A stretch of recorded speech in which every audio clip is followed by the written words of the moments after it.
I am Rachel Sharif. I am the Chief Customer Officer at Recurly and SubSummit's very, very proud winner of 2025's Best Subscription Platform. And I'm thrilled to be on stage with one of Recurly's customers, Rahul Desai, the CTO of Chegg. I spend a lot of time talking with our customers, and in the past, we mostly talked about what defined subscription success, and that was recurring revenue. We talked a lot about churn, acquisition, retention, but lately, I find that my conversations with our customers is changing. We talk a lot about adaptability is really defining success of a subscription business. We talk a lot about experimentation, subscriber experience. Really, the conversation is changing in a very rapidly evolving market. And I know that Chegg is experiencing a lot of change as well. So I'm excited to dig into how you guys are navigating those changes. But first, why don't you tell us a little bit about your background and what you do at Chegg? Absolutely. Thank you, Rachel. I'm glad to be here. Thanks for inviting me here. And this is a great conference. This is my first time here, and it's amazing to see all the brands here. Talk about what's happening in the market. So it's great to be here. I'm Rahul Desai, CTO at Chegg. I've been in this industry for like 27 years now. And for the last 17 years or so, I had this incredible opportunity to work at Chegg. I started, when the company was very small, one of the earliest members in the company. And, went through the grind, right? And I've seen a lots of ups and downs. But at the end of the day, my job has been, finding this equilibrium between people, process, and technology. And that has been my thing. But, in this age of AI, for sure, it feels like a daunting task. Yep. We can't have a conversation without mentioning AI, right? Yeah. Before we jump in, though, one thing I like to ask all of our customers is, what is one subscription you could not live without? Yeah. I would have said Netflix, but, I changed my mind. It's actually my Costco membership, which I can't live without. I'm an engineer at heart. I love the ROI that I can get, and extreme efficiency is something that I love. So nothing says they optimize life like a 5-pound jar of peanut butter and $2 pizza slice. It's a dark day in the Sharif household when we run out of our Kirkland brand paper towels. Like, our life revolves around having a paper towel in hand. I've got 3 kids, and so you guys might know how I feel. All right, well, let's jump into it. You talked a lot about how AI is reshaping the industry. I'd love to hear a little bit more about how you guys are thinking about your subscription business in this day and age of AI. Yeah, look, AI didn't just knock the doors on edtech. Right? Edtech is one of the industries which has been affected and disrupted by AI. It didn't just knock on the doors, but took the hinges away. And Chegg is definitely, has felt it, has felt the shift. We were one of the first to feel that shift. But as I say, disruption is a forced invitation to innovate. So that's what we've been doing. We've been trying to pivot, change our offerings, and adapt to what's required by the students in this age. AI has not only changed our product, but it has also changed the kind of urgency of everything underneath it. So subscription management systems is part of that, right? Sure. And we have to be nimble, we have to be agile, and that's what we have realized. And we cannot be in a time when it takes months to change pricing plans, play with prices or promotions. We need to be extremely fast, and that's something that that we have realized. We need to be as fast as students would change their majors these days, right? Sure. Or change their TikTok profiles. So that's very important for us. So agility is something that we have been focusing on. Yeah, and I know we're talking a lot about this at Recurly. How has that changed how you balance efficiency versus growth? Yeah, it used to feel like their intention, right? You can only optimize one or the other. But what we've realized is if you fix the underlying infrastructure, you have the right composable systems, the efficiency and growth can stop being in tension, right? We never, we always focused on agility and we wanted to solve the problems of, how we can, get to speed. But the savings through which the savings we got through operational efficiency is just a byproduct, in my opinion. Speed is what we have focused on. That's very important for us. But it's an added bonus that, we are able to save. Yeah, and sometimes with the cost of thinking, Claude Code, there's not always as much savings as you would expect because those costs actually compound and can just simply replace what you would spend in other resources. What's needed to evolve in your tech stack to support this? Yeah, I'll say three things. One is simplicity. It's very hard to keep your architecture simple, right? I'm sure every technologist in this room can attest to that. Our systems over time had caught up a lot of entropy. It became so complex. We had so many systems. Every simple change required multiple teams to kind of coordinate the whole dependency management system. Dependencies that we had to manage was just cryptic. So it's the complexity did not help with agility that we really wanted. So we've consciously spent a lot of time to simplify our architecture. And in the same veins, I would say second thing is we had to focus on what really matters, right? Back in the day, we built our own subscription management system. We built our own IAM system. That's not where we were adding IP. For ourselves. We were an edtech company. We needed to focus on learning, and that's where we needed to focus a lot of our energies on. And, so we had to kind of move away from that and make sure that, we put all our energies into that. So we started focusing on what matters. And that in turn simplified our architecture as well. Last but not the least, what disrupted us is something that we got to embrace, right? AI disrupted us, but you can't run a company without AI these days, right? Especially in the engineering field, you can't say, you can't finish any sentence without a word agentic in it, right? So that's something that we have embraced. We have been optimizing our product development lifecycle on a very, tight basis, and something that we continue to evolve there, right? And these are the three things I think definitely changed our architecture and made us agile.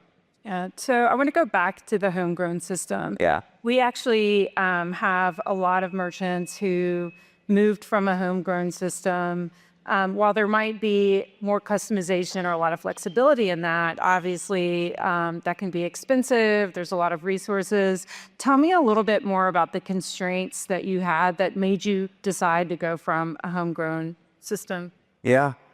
So to be very frank, the homegrown system that we had built was built for a version of Chegg that didn't exist, right? It basically took everything was an engineering project, like change a pricing. It was an engineering project. I had to put together an entire team to kind of really hold the fort and keep the lights on. Not scalable at all. And that meant that I had less engineers on things that mattered. From building an edtech company. So it was kind of a imagine this is a vintage car that we own. We loved it because we built it. Yeah.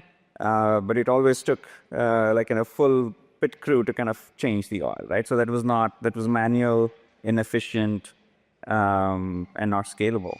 Mm-hmm. So when a system starts coming in the way of your business decisions, it slows down your business decisions. That's the moment we realized that we got to change. We wanted to change that. Yeah.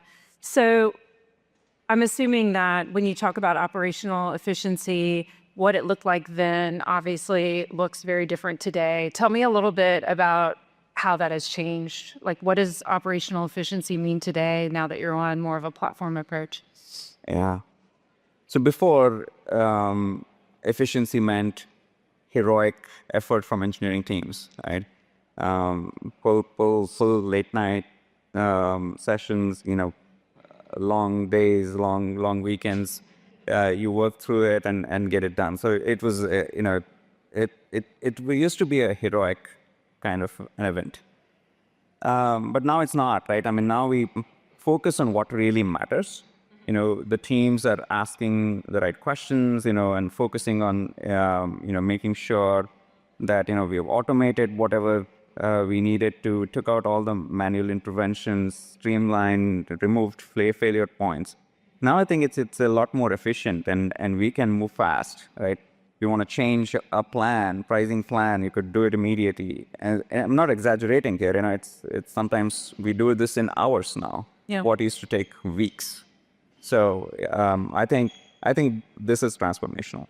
Do you, when you think about how you measure that, if that operational efficiency, are those metrics changing just with the pace of how AI is impacting technology? Like, are those metrics ever changing? Are you guys kind of committed to sort of a standard set of industry metrics? Tell me a little bit about that. Yeah, look, I mean, within engineering, we've always looked at industry standard metrics. We call them the DORA metrics, and we always measure our efficiency and our output in terms of those metrics. That has definitely changed, right? I mean, because you took away a big portion of work that we were always doing and started relying on the platform, right? So that, kind of lets us be more creative, increases our creative capacity, and it helps us to, make sure that, we focus on what matters. There used to be times we always ask questions like, hey, can we run this pricing plan in this particular market? Can we change the trial length to see what happens? There were always these questions, but they never went anywhere before, right? But now they do. It's a matter of hours or days to kind of just get it done. Great. So it sounds like there was a lot of unlock for the business, not just technically, but from a business standpoint. Tell me a little bit about, what conversations have changed now that you've unlocked kind of more capacity to focus on what matters, the business, subscriber experience. So one, we were able to kind of move our engineers off of managing commerce workflows to, how we can engage our users more. Focus more on building learning systems, building, what mattered to improve the pedagogy behind our learning systems. So that's one. Right? The second one is obviously purely from a commerce perspective. What really helped us is now the business teams can just go in and change prices on their own. Right? We have built self-service there, and we are able to kind of ask and answer some of the harder questions that we could never get to before. So it sounds like you guys are able to experiment a lot more, maybe a little bit more flexibility with thinking about what do your subscribers really want? What do they need? All right, so we're going to talk a little bit about growth. If a company wants to grow from a global standpoint, what are some of the influencing factors that you think about or Chegg, thinks about in those decisions? Chegg has always been a content company, right? Students subscribe to our product primarily to consume content, educational content. And so obviously one thing we needed to do was translate and make sure that, it's applicable to those regions as well, right? In learning and how educational systems are set up in various different countries is very different, and we needed to adapt to that. So that's one, right? But what we found was the users were organically coming to us, even outside of US back in the day. They were coming to us, they were jumping through hoops to subscribe to our product because we never, optimized the commerce flow in the beginning. We thought we optimized the learning system, we're good to go, right? But we were wrong there. We needed to get out of the way of the customer and provide, their currencies for that matter, right? So they would want to pay in their currency, not in US dollars. So that was number one. So that was an unlock. Then we realized, different regions have different preferred payment methods. And that was an unlock for us. So I think these are the things that, which definitely open the doors for us and make sure that, we get out of the way of the customer and help them. Yeah, I mean, globalization has been a big focus of our own research. We release the State of Subscriptions, which is a research white paper every year, and it really looks at the data across all of our merchants. We have a lot of merchants who have global businesses, and we're finding just those behavior changes are pretty evident as you look at everything from decline rates on bank type payments versus a wallet payment. We found, for example, that in Europe, wallet-based payments, alternative payments actually perform a lot better than some of the typical banking-backed payment methods. India is a good example as well, where UPI is something that, everybody uses there. And if we don't provide that, both from, we lose customers because of the lack of support of payment methods, and also from a regulatory perspective. Yeah. Because, it's highly regulated from how subscriptions work in India. Yep. Great. If anybody wants to see that research, we do have a printed out version of it on our booth. It's really interesting stuff looking at the data across all of our customer base. One of the themes we consistently hear is the importance of experimentation. And I talked a little bit about that whenever we kicked that off. That's just something that our merchants are really trying to understand how other merchants are experimenting across a lot of different factors. What's changed in your ability to test things like pricing, trials, promotions? Yeah. Yeah, no, it has been night and day. Before, running an experiment would mean an engineering project. We would scope it, plan it, figure out all the dependencies among teams, execute, test, launch, right? And by that time, the moment you wanted to capture would have been passed, right? So you lose the moment. But now, we're able to do that in hours or days, right? And as I said before, business teams can self-serve themselves to go run these experiments as well. So I think that has been a big shift for us. So voice of customer is really important from my point of view. I spend a lot of time understanding what do our customers need from us to help support their businesses. How is the CTO of Chegg, how do you take the voice of your customers through these experiments, through how your customers respond to different types of things like trials and promotions? How does the engineering org absorb that voice of customer? Yeah. No, I mean, I think at the end of the day, we need to focus on outcomes, right? It's all about the bottom line at the end of the day. And engineering teams who kind of focus on commerce as well, that's all they're working on. And as I said before, it's a very fast-moving world these days, and students are changing very, very quickly. A new generation is coming in, almost every few years, and the way they work is very, very different, right? So, and we need to adapt. And if we have to adapt, experimentation is extremely key, right? We don't know what's going to work. So, from an engineering perspective, it's all about how fast can you go. And at the end of the day, it's agility that matters the most. How fast can we go? How many experiments can you run fast? So and so forth. Just to give you an example, just this quarter, January and February are like our acquisition months. We were able to run close to 18 experiments, right?